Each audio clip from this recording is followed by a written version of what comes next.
તો વિદ્યાર્થી મિત્રો, આજે આપણે ધોરણ 6 નું જે 5મું એકમ કરવા જઈ રહ્યા છીએ. હવે કહેશો કે આ એકમ આપણને કઈ રીતે ઉપયોગી છે, તો એની વાત કરી દઈએ કે આ એકમ આપણને 2 ટોપિક આવે છે, જૈન ધર્મ અને એક બીજો છે બૌદ્ધ ધર્મ. આ બંનેની તમને પાયાગત એટલે કે જે બેઝિક માહિતી છે એ સમજવાનો પ્રયત્ન અહીં કરવાનો છે અને એના વિશે તમને માહિતી મળે છે. એવું નથી કે આમાંથી નથી પ્રશ્ન પૂછાય, પ્રશ્નો પૂછાયેલા છે આમાંથી અને આમાંથી, બરાબર. ક્યાં તો વર્ગ 3ની એક્ઝામમાં આમાંથી 3 માર્ક્સ ના પ્રશ્નો પૂછાઈ ચૂક્યા છે. હવે કેવી રીતને એ પણ સમજાવું છું. જે એકમ છે આપણો શાંતિની શોધમાં બુદ્ધ અને મહાવીર. મહાવીર એ જૈન ધર્મનું પ્રતિનિધિત્વ કરે, બુદ્ધ એ બૌદ્ધ ધર્મનું, બરાબર. તો આ સમજવાનું છે આપણે. તો ચાલો શરૂઆત કરીએ. ના કોઈ આજુબાજુની વાતો કરતા આપણે શરૂઆત સીધી કરીએ છીએ આ પાઠ એકમને સમજવાનું, જેથી કરીને તમે સમજો તો વધુ વિસ્તારથી કોઈ પણ જગ્યાએ પ્રશ્નનો જવાબ આપી શકો. અને એ જ મહત્વનું છે કે સમજવું. તો શરૂઆત કરીએ છીએ આપણે ઈસવીસન પૂર્વે 6ઠી સદીમાં. આ વાત છે ઈસવીસન પૂર્વે 6ઠી સદીની. જો ઈસવીસનની સારણી સમજવામાં ભૂલ થતી હોય તો તમે યાદ રાખવામાં ભૂલ કરશો તો આપણે પ્રથમ એકમ છે એના વિડીયો જરૂરથી જોઈ લેવું,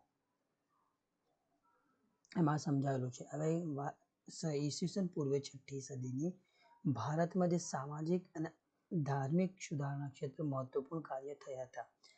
ભારતની અંદર ધાર્મિક છે અને સામાજિક સુધાર ઈસવીસન પૂર્વે 6ઠી સદીમાં શરૂ થઈ ચૂક્યા હતા. ઈસવીસન પૂર્વે 6ઠી સદીમાં સામાજિક અને ધાર્મિક ક્ષેત્રે કઈ તો પ્રવેશેલો કુરિવાજ હતા, સામાજિક અસમાનતા અને અનૈતિક બાબતોમાં સુધારા કર્યા. તેમાં ગૌતમ બુદ્ધ, મહાવીર સ્વામી આ મુખ્ય હતા. આ 2 તમારે યાદ રાખવાના છે. ગૌતમ બુદ્ધ અને મહાવીર સ્વામીનું જીવન, એમની સાધના, એને સ્થાપેલા માનવ ધર્મને સમજવાનો અહીંયા પ્રયત્ન કરો. એટલે કે તમારે આને સમજવું હોય તો બૌદ્ધ ધર્મને સમજવું હોય તો ગૌતમ બુદ્ધનું જીવન પરિચય, અને જૈન ધર્મને સમજવું હોય તો તમારે મહાવીર સ્વામી એ સમજવું જરૂરી છે. તો આપણે જે શરૂઆત કરવાનું છે એ બૌદ્ધ ધર્મ છે અને એ છે ગૌતમ બુદ્ધથી એમનું પ્રારંભિક જીવન. હવે આ ગૌતમ બુદ્ધ એટલે કે બૌદ્ધ ધર્મની માહિતી આપણને ક્યાંથી મળે છે? ગૌતમ બુદ્ધ અને બૌદ્ધ ધર્મ વિશે આ બંનેની માહિતી જોજો.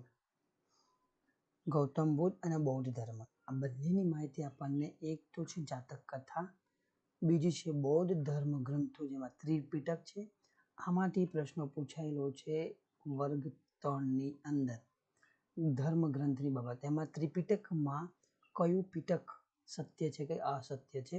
સુત્ત પિટક. ત્રિપિટકની 3 પિટકો છે, એમાં એક સુત્ત પિટક છે, વિનય પિટક છે અને અભિધમ્મ પિટક છે. આમાંથી માહિતી મળે છે. બીજું ત્રીજા નંબરનો જે સ્ત્રોત છે 550 જેટલી જાતક કથાઓ જે બૌદ્ધને પણ બુદ્ધના પૂર્વજન્મ સાથે સંકળાયેલી માહિતી એટલે કે દંતકથાઓ કે જાતક કથાઓની માંથી માહિતી મળે છે. હવે એના જીવનની શરૂઆત છે. કોનો? તો ગૌતમ બુદ્ધની જીવન, એ ક્યાં હતા, કોણ હતા, એની શરૂઆત છે. તો એ ભારતની અંદર એક મિનિટ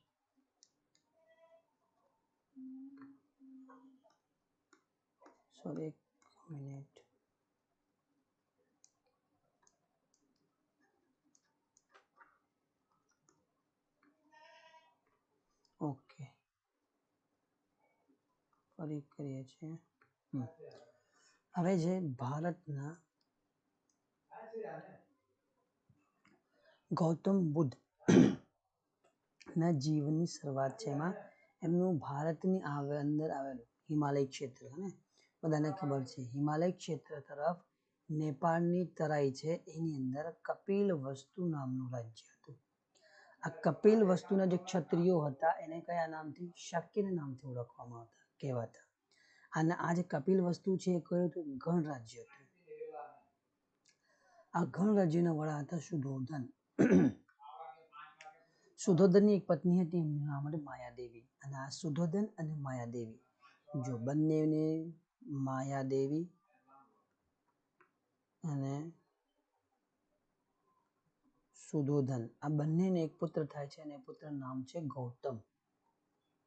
પુત્રના ગૌતમ રાખવામાં આવે છે. અને આનો જન્મ ક્યાં છે? ઈસવીસન પૂર્વ 566 પૂર્વે. ને આ જે ગૌતમ છે, ગૌતમ નામ તો એમનું પછીથી પડે છે, પણ એમને જે જન્મ સમય નામ આપવામાં આવે છે એ સિદ્ધાર્થ. તમારો પ્રશ્ન નંબર 2. પહેલા જન્મનું નામ શું? પૂછાયેલો પ્રશ્ન છે તમારો, જે બીજો પ્રશ્ન પૂછાઈ ચૂકેલો છે એ. જન્મના થોડા દિવસો બાદ આ માયાદેવી મૃત્યુ પામે છે, અને એમની પાલન પોષણની માતા. આ પણ પ્રશ્ન પૂછાયેલો છે, મહાપ્રજાપતિ તાજેતરમાં જ મહાપ્રજાપતિએ કર્યું હતું, અને એમને પાલક માતા નામ પૂછાયેલું હતું. નાનપણથી સિદ્ધાર્થ શિક્ષણ અને જ્ઞાન સાથે સંકળાયેલો હતો. કપિલ વસ્તુની બાજુમાં એક આલાર કલામ નામના એક સંતનો આશ્રમ આવેલો હતો, અને આલાર કલામે એમના ગુરુ હતા. સિદ્ધાર્થ ત્યાં આશ્રમમાં જતો, અમને તેની સાથે ધ્યાન વિધિ અને જ્ઞાન મેળવવાનું કામ કરતો. સિદ્ધાર્થ જ્ઞાન અને સમાધિની ચર્ચા કરતા રહેતા હોવાથી તેમને પિતાએ ચિંતા થઈ, અને તેમને શું કર્યું? સિદ્ધાર્થ સંન્યાસી ન થઈ જાય એટલા માટે શું કર્યું? એમને યુવા અવસ્થામાં જ લગ્ન કરાવ્યા. અને આ જે સિદ્ધાર્થની પત્ની બને છે યશોધરા. હવે આ સિદ્ધાર્થ અને યશોધરા બંનેને એક પુત્ર થાય છે, એનું નામ હોય છે રાહુલ. બરાબર. આ એમની પ્રારંભિક જીવનની પરિસ્થિતિ. હવે ગૃહ ત્યાગ અને આ સાધનામાં કેવી રીતના આગળ વધ્યા તેના માની એક મહત્વપૂર્ણ ઘટના અહીં શરૂ થાય છે. કઈ? તો એક તો 30 વર્ષની વયે એમણે શું જ્ઞાન પ્રાપ્ત કરી લીધું હતું. સત્યની શોધ માટે તેમણે પોતાનો રાજવી પરિવાર છોડી અને રાજ્યનો ત્યાગ કરી સંન્યાસી બનવાનું નક્કી કરે છે. આ સંન્યાસી બનવામાં એક રાત્રે તેમને સારથી છન્ન અને પોતાના પ્રિય ઘોડો, જેનું નામ હતું કંથક, ને લઈને રાજ્યની બહાર જાય છે, અને નદી કિનારેથી એમને પોશાક આપી પોતે ત્યાગ કરે છે, અને તે ત્યાંથી જતા રહે છે.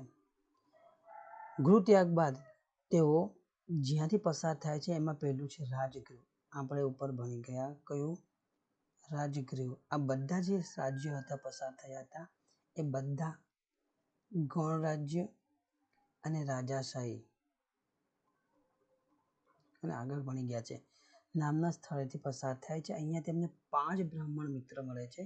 એમની સાથે તપસ્યા શરૂ કરે છે.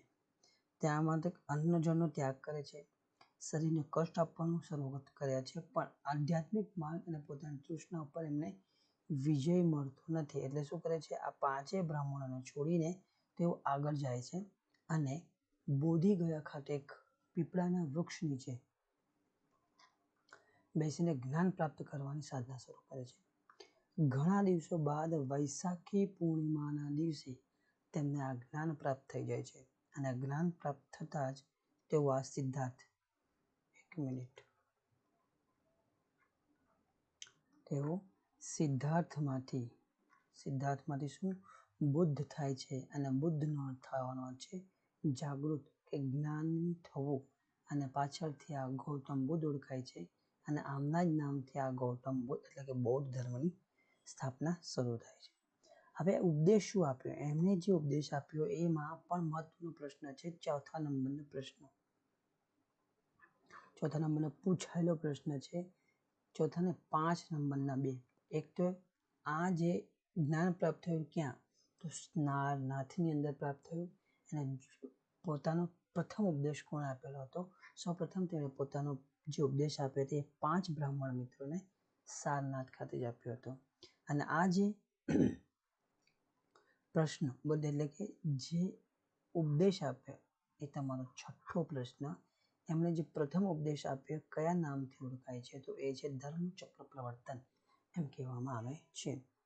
એમના ઉપદેશમાં શું જોવા મળે છે?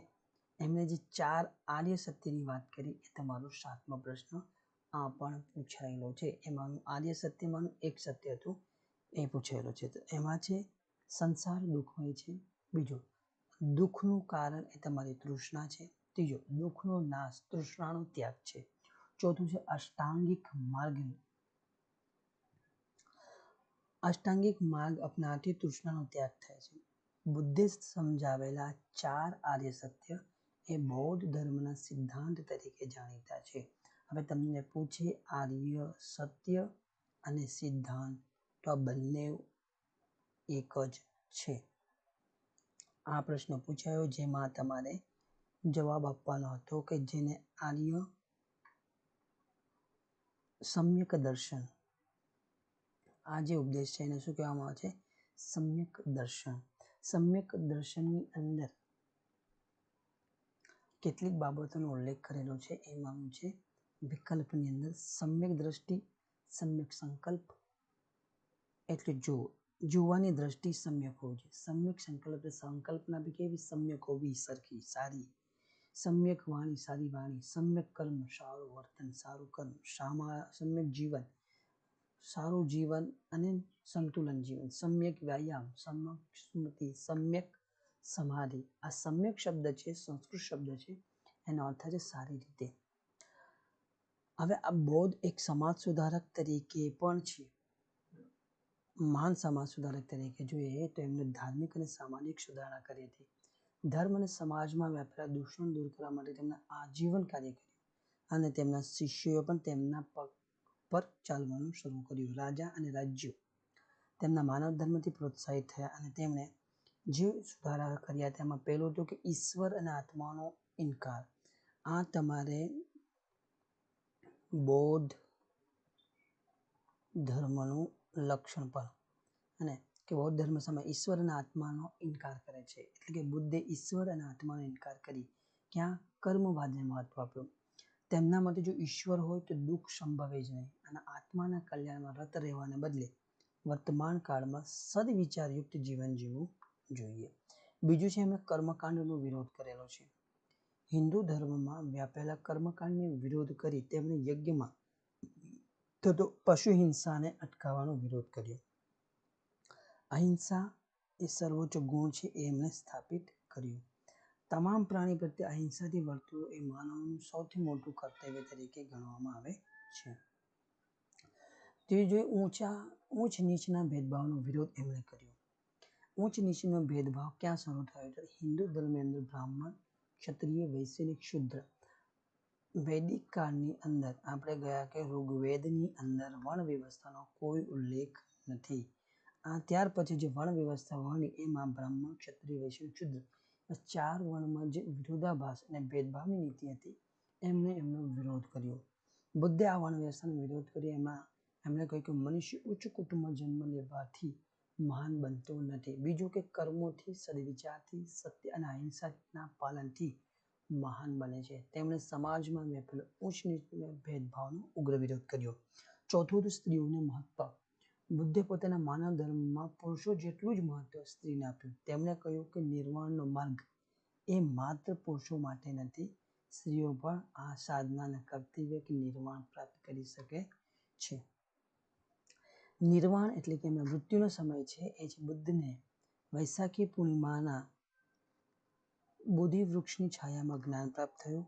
અને જ્ઞાન પ્રાપ્ત કરી બુદ્ધ ભારતમાં સમાજ ધર્મ સુધારણામાં કરતા રહ્યા. અનેક લોકો તેમને સદમાર્ગે વાળ્યા હતા. અનેક લોકોને સત્ય અને અહિંસાનો ઉપદેશ આપી તેમણે માંસાહાર, ઉચ્ચ ભેદભાવનો વિરોધ કર્યો. 80 વર્ષની વયે તેઓ કુશીનારામાં તેમનું અવસાન થાય છે. હવે આ પણ પ્રશ્ન પૂછાય છે, એમનું અવસાન કુશીનારામાં થયું હતું. તો આ શોર્ટમાં તમારો બૌદ્ધ ધર્મની જે માહિતી હતી શરૂઆતથી લઈ અંત સુધી. હવે જોઈએ જૈન ધર્મ. જૈન ધર્મને જે પ્રતિનિધિત્વ એ છે મહાવીર સ્વામીથી શરૂ થાય. બૌદ્ધ ધર્મની જેમ જ આ ભારતીય સમાજમાં જૈન ધર્મનું પણ આગવું સ્થાન છે. જૈન ધર્મ આમાં પણ પ્રશ્નો પૂછાયેલા છે. બરાબર, કયો પ્રશ્ન પૂછાઈ ચૂકેલો છે? એક તો કુલ 24 તીર્થંકર છે. આ પહેલો પ્રશ્ન. જૈન ધર્મનો ધાર્મિક ગ્રંથ તો એ છે તમારો આગમ ગ્રંથો.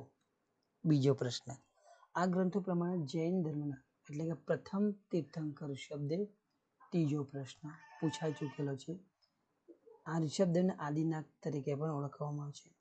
23મા તીર્થંકર પાર્શ્વનાથ. આ પણ પ્રશ્ન. પાર્શ્વનાથ એ કાશીના રાજા અશોકસેનના પુત્ર હતા અને 23 વર્ષની વયે તેમણે ગૃહત્યાગ કર્યો. વૈદિક ધર્મ, કર્મકાંડ અને જાતિ પ્રથાઓનો એમણે વિરોધ કર્યો હતો. સત્ય, અહિંસા અને અસ્થેય અપરિગ્રહનો ઉપદેશ આપ્યો. એની અંદર આ જે 4 સત્ય છે, સત્ય, અહિંસા, અસ્થેય અને અપરિગ્રહ, આ તમારા માટે જૈન ધર્મમાં ખૂબ જ મહત્વનો છે. પ્રશ્ન પૂછાય. આમાં પૂછાયેલ છે અસ્થેયનો અર્થ પૂછાઈ ચૂકેલો છે. અસ્થેય એટલે શું? અપરિગ્રહનો ઉપદેશ. 24માં અને છેલ્લા તીર્થંકર હોય તો એ છે મહાવીર સ્વામી. આ 4 ઉપદેશો હતા એ પહેલેથી હતા અને સ્વામીજીએ 5મો સત્ય કે ઉપદેશને આમાં કે સત્યને ઉમેરે કરે છે. એ પણ પાછળ જોઈશું. હવે મહાવીર સ્વામીનું જે પ્રારંભિક જીવન હતું, આ પણ આપણું 16 જેટલા મહાજનપદોમાં આવે છે. વજ્જી સંઘના એક આપણે ગણરાજ્ય મહાવીર સ્વામી અને ગૌતમ બુદ્ધ, આ બંને કેવા છે? ગણરાજ્યથી આવે છે. ત્યાં તો લોકશાહી હતી જ, છતાં તેમણે આ સમાજમાં જે રૂઢિચુસ્ત હતા રીતિ રિવાજ એનો વિરોધ કર્યો. હવે જો વજ્જી સંઘમાં એક ગણરાજ્ય હતું, એ છે કુંડગ્રામ. વજ્જી સંઘ હતું એને ગણરાજ્ય હતું એક કુંડગ્રામ. એના ઘાતુક ક્ષત્રિયના વંશમાં મહાવીર સ્વામીનો જન્મ થયો. તેમનું બાળપણનું નામ છે વર્ધમાન. આ પ્રશ્ન પૂછાઈ ચૂકેલો છે. એમના પિતા હતા સિદ્ધાર્થ.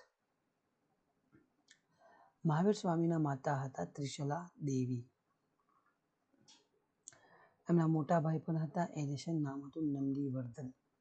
વર્ધમાન ગૌતમ બુદ્ધની જેમ રાજકુમાર હોવાથી તેમને અનેક કલાઓનું જ્ઞાન હતું. આમના લગ્ન યશોદા સાથે થાય છે. કોનું? વર્ધમાન. ખાસ યાદ રાખો, વર્ધમાન અને યશોદા.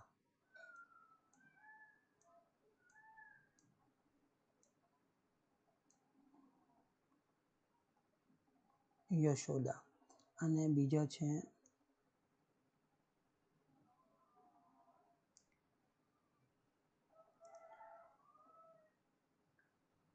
આ વર્ધમાનની પુત્રી. આ વર્ધમાનની જે પુત્રી હતી એનું નામ હતું પ્રિયદર્શિની.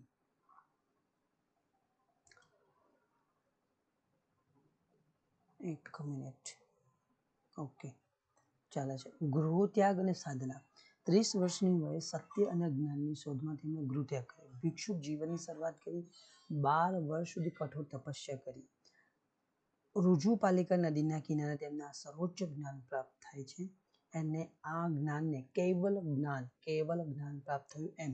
એટલે કે કેવલનો અર્થ થાય છે પોતાનું મન અને ઇન્દ્રિયો પર વિજય પ્રાપ્ત કર્યો હોવાથી તેમને જીન કહેવામાં આવે છે. જીન. આ મહાન પરાક્રમી વર્ધમાન એ પછી જ્યારે જ્ઞાન પ્રાપ્ત થાય છે એટલે મહાવીર તરીકે ઓળખાય છે. અને જે પોતાનો જે અનુભવના આધારે ઉપદેશ આપે છે, એમાં મેં તમને ઉપર જ સમજાવ્યું હતું કે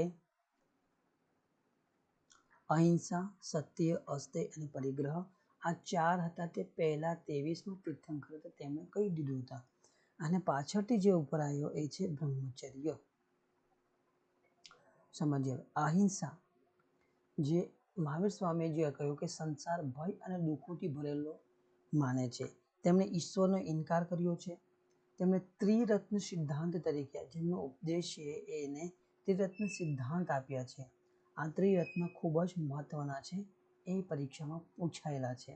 બીજું, એમને 5 વ્રતોનો ઉપદેશ આપેલો છે. કોણે? મહાવીર સ્વામીએ. 4 પહેલા હતા, એમને 5મું ઉમેર્યું હતું બ્રહ્મચર્ય. તો આ પણ ખાસ ધ્યાન રાખો. અહિંસા એ મહાવીર સ્વામી માનતા કે અહિંસા એ માનવ સમાજનું સૌથી મોટું દૂષણ છે. અહિંસા નહીં પણ હિંસા.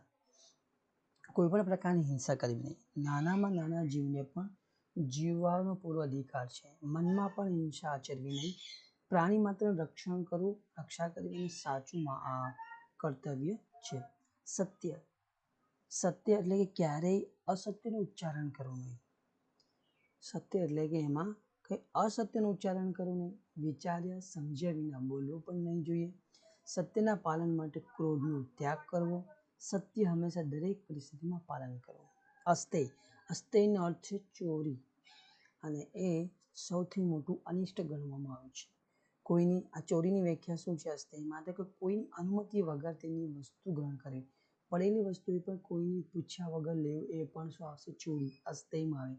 કોઈની આજ્ઞા વગર કોઈ પણ ઘરમાં પ્રવેશ કરવો નહીં, એ પણ ચોરી છે. તેને સમજાવાય છે કે સમયના સમાજને ચોરીની વૃત્તિથી દૂર કરવા પ્રયત્ન કરે. આ સમયે જે સમાજ હતો એને ચોરીની વૃત્તિથી દૂર કરવાનો પ્રયત્ન કર્યો. અપરિગ્રહનો અર્થ થાય છે મનુષ્ય પોતાની જરૂરિયાત કરતાં વધારે ચીજવસ્તુ, ધન, ધાન્ય, આભૂષણ, વસ્ત્રને સંગ્રહ કરવો જોઈએ નહીં. આ ખાસ જેટલી જરૂરિયાત હોય તેનાથી તેટલું જ રાખવું અને સંગ્રહ વૃત્તિને ઘટાડવા માટે આ પ્રવૃત્તિ પરિણામે ગરીબો સુધી અનાજ જેવી ચીજવસ્તુ પહોંચે તે મહત્વનો સંદેશ આપે. એટલે કે તમને જેટલી ચીજવસ્તુની જરૂરિયાત છે એટલી રાખો, બાકીની જે ચીજવસ્તુ છે એ બીજા માટે ઉપયોગી થાય, એવો એમનો ઉદ્દેશ હતો. પછી જે પાછળથી ઉમેરાયો પાંચમું બ્રહ્મચર્ય. જૈન સાધુ અને સાધ્વીએ બ્રહ્મચર્યનું પાલન કરવું જોઈએ. હવે તમારો જે 7મો પ્રશ્ન, આ પ્રશ્નો પૂછાય છે કે ત્રિરત્ન સિદ્ધાંતોમાંથી કયું છે અને કયું નથી, આમ પણ પ્રશ્ન ફરીને પૂછી શકે. આ રત્નત્રયી સિદ્ધાંત, એમાં એક છે સમ્યક દર્શન, સમ્યક જ્ઞાન અને સમ્યક આચરણ. મહાવીર સ્વામીને એક સમાજ સુધારક તરીકે જોવો હોય તો તેમણે શું? કર્મકાંડ અને યજ્ઞનો વિરોધ કર્યો, ઈશ્વરને ઇનકાર કર્યો, યજ્ઞમાં થતી પશુ હિંસાનો તેમની નિંદા કરી છે, સ્ત્રીને સમાન અધિકાર આપવાની વાત કરી છે. બુદ્ધની જેમ જ એમણે પણ જે ભાષામાં ઉપદેશ આપ્યો તે પ્રાકૃત અને અર્ધમાગધીમાં ઉપદેશ આપ્યો છે. એમણે સાદા અને સરળ જીવનની ચાહના કરી છે અને અપનાવવાનું કહ્યું છે. 72 વર્ષની વયે તેમનું નિર્વાણ થયું. 72 વર્ષની, અને ક્યાં? તો એમનું નિર્વાણ થયું પાવાપુરીમાં. આવી રીતે લગભગ 2500 વર્ષ પહેલા ગૌતમ બુદ્ધ અને મહાવીર સ્વામીના ઉપદેશથી લોકોને નવા વિચાર મળ્યા.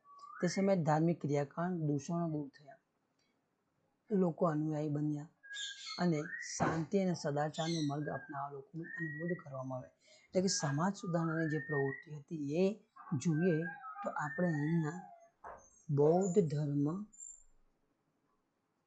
અંદર ગૌતમ બુદ્ધથી શરૂ થઈ અને જૈન ધર્મની અંદર મહાવીર સ્વામીથી શરૂઆત થઈ ચૂકી હતી. એ બે ઈસવીસન ક્યાં? પૂર્વે 6ઠી સદીની અંદર. તો જરૂરથી તમને ના સમજાયું હશે. તો આપણે અહીં આ જૈન ધર્મ અને બૌદ્ધ ધર્મની વિસ્તૃત નહીં પણ એની જે બેઝિક અને પાયાગત બાબતો છે એને સમજી લીધી છે. તો જરૂરથી તમે વિડીયો ગમ્યો હશે તો લાઈક કરો અને ચેનલને સબસ્ક્રાઈબ કરવાનું ભૂલશો નહીં, અને વધુમાં વધુ લોકોને શેર કરવાનું પણ ભૂલશો નહીં.